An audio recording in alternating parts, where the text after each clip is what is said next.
Hey guys, it's Erica. Welcome back to my channel.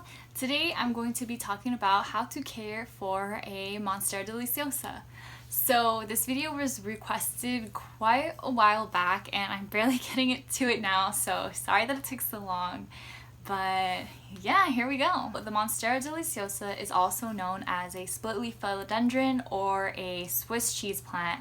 But to me, Swiss cheese plant I think more of Monstera Adansonii, so there's those two different connotations there. It is a tropical plant, usually growing in a rainforest, definitely a tropical environment, and it is also an epiphyte, which means that it likes to grow on other objects like trees. Yeah, this thing likes to climb. That's why it has such crazy aerial roots. The aerial roots like to grab onto things and climb up so that it could get more sunlight.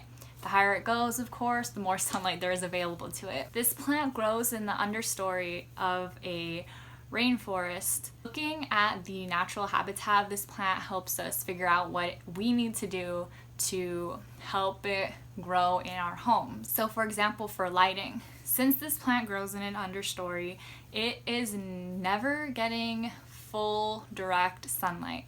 There are trees up above it and they're probably constantly swaying in the wind, so maybe a little dappled sunlight comes through, but it's never completely focused on one exact spot for a long period of time. This is also why the plant has fenestrations the way it does, because it saves more energy by being split like this and collecting sun that way than by having an entire leaf and collecting sun like that.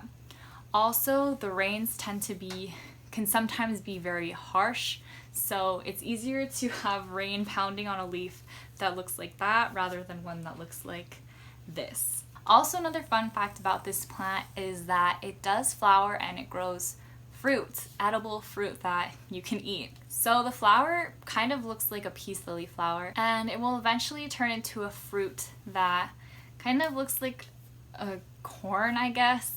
I've heard that that's why it's called a Monstera Deliciosa, because the fruit is really sweet and deliciosa. But I'm not sure if that's true. Right now this plant is super popular, and it's probably because how beautiful it looks and how easy it is to grow and how rewarding it is to grow, because if you give it the right conditions, this thing grows fast. You will have new leaves unfurling all the time. Well, let's get into the care for this plant. Alright, starting off with lighting. Lighting for this plant is pretty important. It likes brighter sunlight. If you can't give it bright sunlight, I think medium light will be okay for it. It'll just grow at a little bit slower rate. Like I said, in the rainforest it gets dappled sunlight, so if you could give it dappled sunlight, that would obviously be the best option for your plant. But some people can't provide such light, so medium sunlight should be okay for this plant. I keep mine on my eastern porch, so in the mornings it will get that dappled sunlight, and for the rest of the day it will have a lot of bright ambient light. It shouldn't be in a low light setting, and it definitely should not be in full sun exposure, because it will definitely get burned. And I think that's one of the quickest way to murder your plants, is to leave them in direct sunlight when they cannot withstand direct sunlight. It's also very important to give this plant enough sunlight. A way you can tell that it's not getting enough sunlight is if the leaves no longer have fenestrations in them. So if your plant is growing and your leaves aren't split like this, then that means it's not getting enough light, and you should probably put it in a sunnier spot. So if you want these fenestrations, you're gonna need to give your baby some bright indirect light. Alright, for watering this plant. In my experience, I think it's best to let the soil completely dry up before you water it again. Of course, you can always stick your finger in, and if the first 3 inches are dry, that would be a good time to water it as well. What I do is I get a moisture meter and I stick it down all the way to the bottom of the pot, and if it's around a level 3, so it's dry soil, I will water it.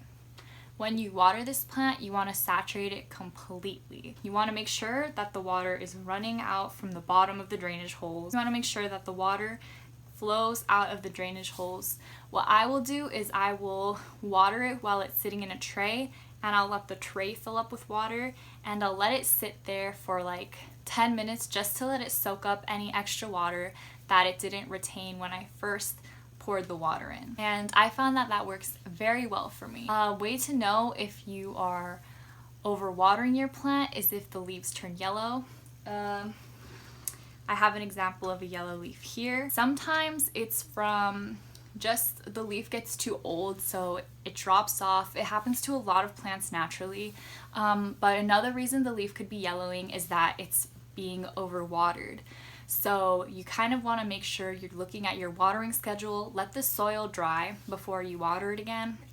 Leaf can also be yellow because it needs to be fertilized. So if you're sure that you're not overwatering your plant, it probably just needs some fertilizer and it should be fine. I recommend fertilizing your plant in the summer and the spring, and maybe in the fall and winter cut back a little bit on the fertilizer. If you can see that your plant is actively growing, definitely give it some very gentle fertilizer. Maybe cut the recommended dose into a quarter and give it that maybe once a month. If you see that your plant isn't growing at all, I would just cut out the fertilizer until spring when it starts growing again. For me, I fertilize my plants because right now it's summer. I fertilize them every single time I water them. I'm using a fish fertilizer, so it's not too harsh. Because I water it, the water always flows completely through. It doesn't allow for any mineral buildup in the soil. So far it's been fine like that. Continuing off of that, the soil needs for this plant, they're super easy to care for. They don't seem to be extremely picky. Just make sure that the soil is well aerated and that it drains easily. Since this plant does grow so fast, a way to know if it does need to be repotted is that it will get kind of browning around the leaves. On this plant here, right here, you can see there's browning around the leaf, and that was because my plant needed to be repotted.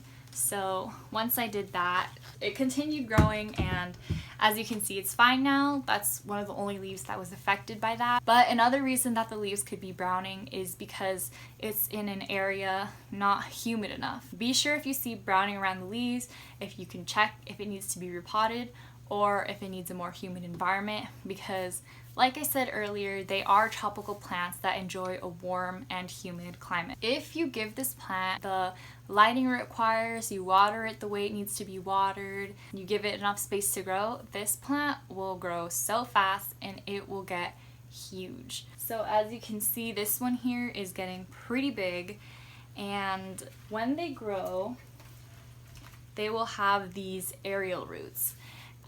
If they bother you, you can always cut them off, but just be careful of the sap because it can be irritating to the skin.